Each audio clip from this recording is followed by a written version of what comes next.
Good evening, ladies and gentlemen. Welcome to the 17th On the Nail reading organised by the Limerick Writing Centre. Tonight we have two special guests, Susan Miller DuMars and Michael Farrelly. And this will be followed by an open mic for anyone who wants to read. Please let Dominic know if you want to read before it begins in approximately an hour's time. Also, I'd like to draw your attention to our book table. There are books by local and guest authors, so please browse through them and if you like, show your support by buying one. Susan Miller DuMars teaches creative writing at various Galway venues. She also organises literary events, including the Over the Edge Open Readings, begun in 2003. She also teaches special needs groups as well as the general public. She published her first full book of short stories in December of last year. The book, Lights in the Distance, from DuMars Press, has 13 stories, most of which have been published individually. Susan Miller DuMars.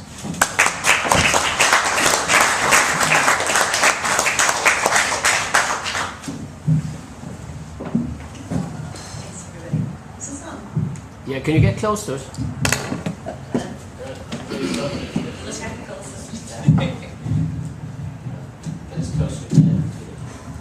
How's that? Yeah. Okay. Thanks for coming. It's great to be here. I've been at On the Nail before. I really like this new space. This is terrific. The book is Lights in the Distance. It's 13 short stories that take place in Ireland and Northern Ireland in the United States, all places that I've lived or spent time. The cover is an image of Philadelphia done by my dad, DuMars. And there's a lot of city urban images in it, which is why we went with an urban image for the cover. I'm going to read the last story in the book, which will take us about 20 minutes. And the story is called Lennon and McCartney.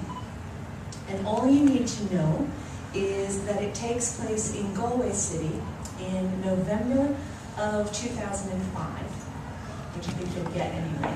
And it's completely fictional. My husband always says, please tell them it's completely fictional. You'll know why when I read it. And it is. It's all made up. And that's it. So I'll start. Lennon and McCartney. He used to love my boobs.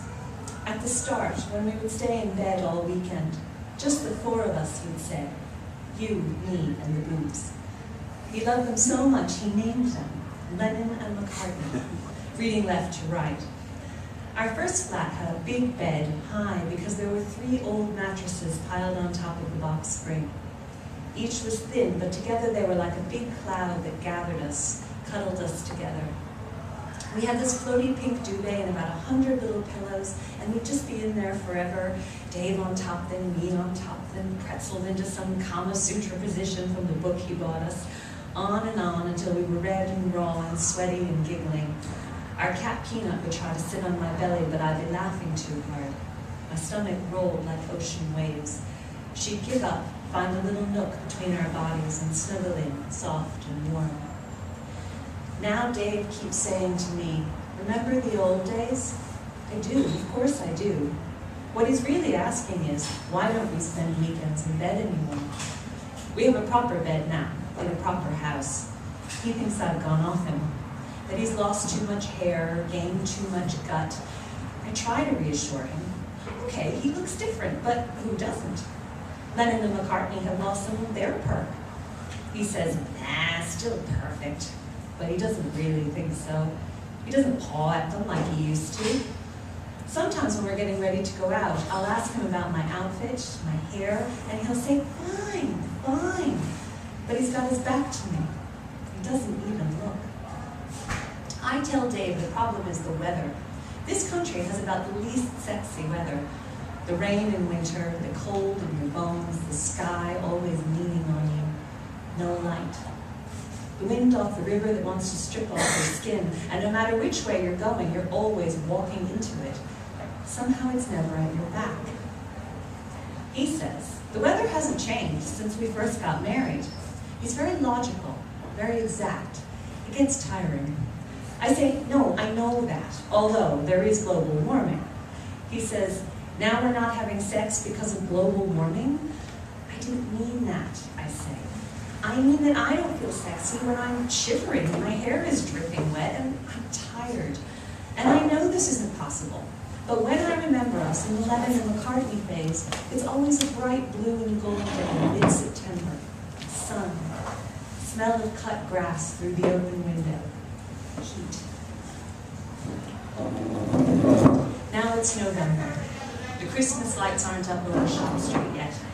It's too soon to have my class making ornaments, too early to start talking to them about how Christmas is a festival of light in the darkest part of the year. Such a dark year. Bombs in the London Underground, a hurricane in New Orleans. They know all about these things. They ask about them. It's hard to know what to say. You can't protect them from the mess of the world, though I still try.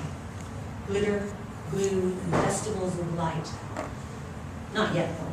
We're still in the time before the light. I'm not sure why we've never had children. Dave says, first we had no money and now we have no time. He says we need to talk about that, make a definite decision one way or the other. I'm taking this class at night, Human Resource Management. We thought that if I ever want to try for assistant principal, it would be a good credit to have. Dave works crazy hours these days. The housing boom has been great for his firm, so I'm on my own sometimes in the evening. I first wanted to do French. I'm not sure why, but we discussed it and decided it was better to invest in my career, my future. The class is only okay. A lot of it is simply fancy words for ideas that are pure common sense. But I enjoy the bus ride there and back. I like having the time to think. It's all doing these days, so sitting still and thinking is a luxury. Last Thursday, though, I wasn't even thinking. Too tired. I get really tired. And especially on the way home, my brain just stuffed with HR terminology, so I was staring out the window. Which is a funny thing to do when it's dark outside and the bus is all lit up inside. It's all reflections. And then I saw this thing that was so strange, it made me feel cold all over. We were passing the Bovermore Cemetery. Across the road, there's a bridal shop with a row of mannequins in wedding dresses in its window. Big, white, gauzy wedding dresses.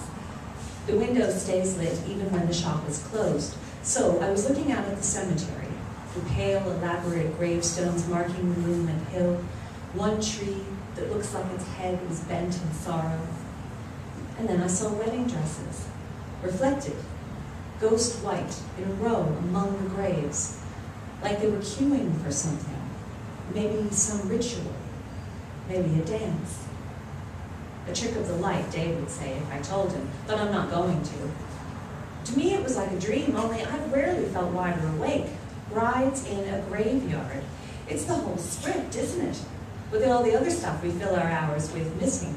Take away work and taxes, and the dishwashers come, and what will I make for dinner, and whose parents should we spend Christmas with, and errands, and HR, and underarm deodorant, and recycling, and did the car pass its NCT?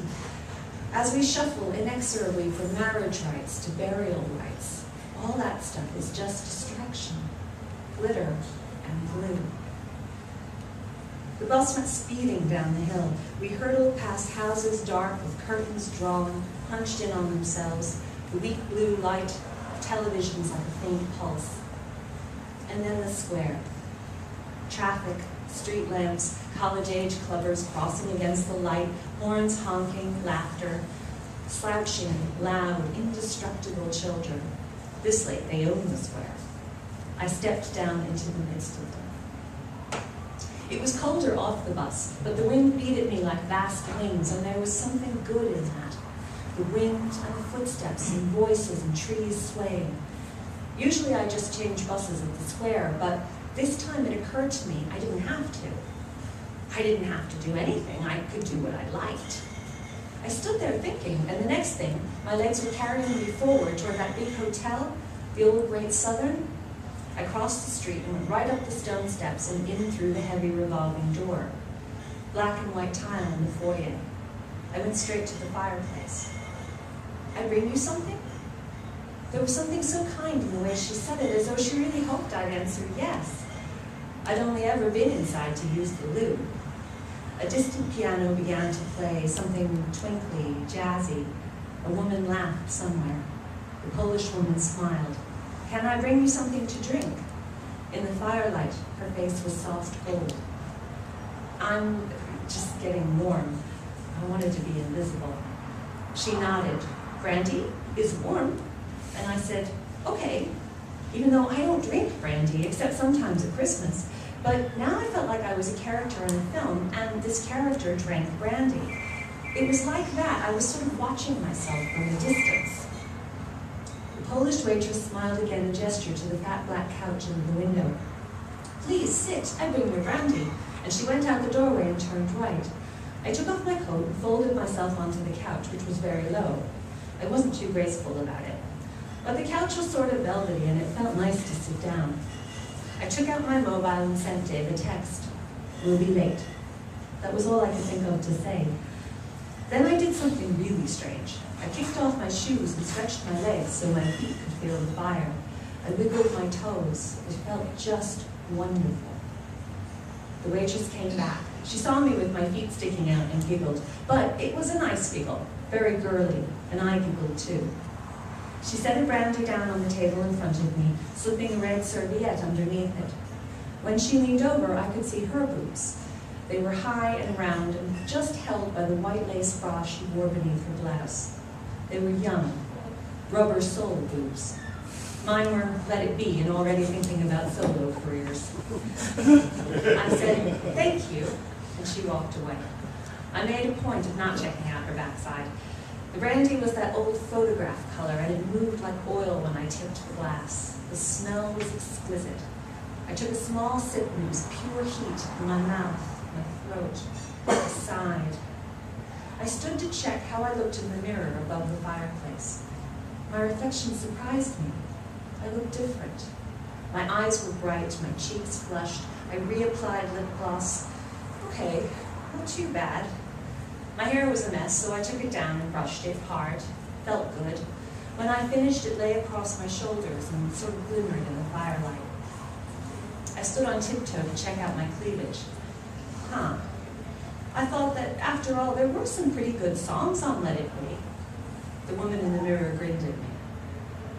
I was the film character again, woman smiling in hotel lobby. What would she do next? And when was the last time I didn't know what I would do next? Whole seasons, whole years of planning in my rearview mirror. Schedules and checklists. When was the last time I surprised myself? Next semester, French. To hell with HR. French. Certainement. I sat back down, put my hairbrush and lip gloss away in my bag. My bag was black. My shoes and trousers were black. My jumper was gray. I needed something. A red scarf. I drank more brandy. Je voudrais something rouge. What was French for scarf? Je voudrais. I would like. My phone beeped. Dave. How late is late? He didn't ask what was keeping me. I texted back. Why don't you ask if I'm okay? Are you okay? Yes, fine. So, when will you be home? Present tense of je voudrais. What was it? I want. I want. Don't know. I want not to know. Drank more brandy. Just a trickle left. Beep. What are you doing? Why do you need to know? As soon as I sent it, I felt bad. I was annoyed. There was a long pause in which I drained my glass. Then his answer came. Because I miss you. Dave. Aw, Dave. And then I had a thought. In all our years together, I had never settled on a word for Dave's penis. Dick, cock, Willie. None of the usual words were fond enough. But suddenly I knew the pet name he would really, really like. I responded, come to me. My hand was trembling. Where are you? Hotel, Great Southern. I want you. Dave, I want you. My face and neck went hot. You lost it. Don't argue. I'm booking a room. Long pause. Then, use the visa. MasterCard is full. Okay. What's got into you? I almost couldn't type out the words. I mean, this wasn't me. I'd never done anything like this. I was the woman in the film now. I want your lips on Lennon and McCartney. I want to feel your Clapton inside me. I thought about waiting for his response, But I didn't. Instead, I turned off my phone. Then the woman in the film smiled, put on her shoes, and walked to the front desk. Thank you.